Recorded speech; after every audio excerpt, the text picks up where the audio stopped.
Car Forensics, Shelby Seeley. Looking at an inside door latch again.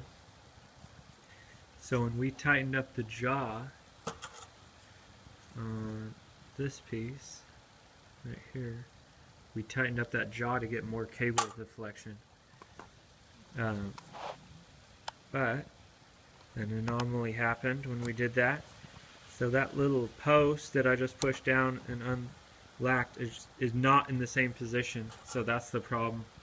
After you lock and unlock the doors, there's a chance that when you actuate this jaw now, the door latch won't work correctly.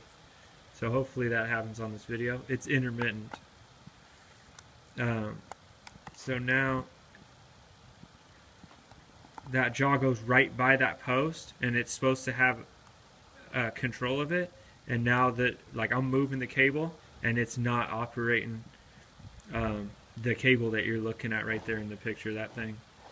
So I'm going to clearance that, and hopefully we'll be good to go. Car Forensics.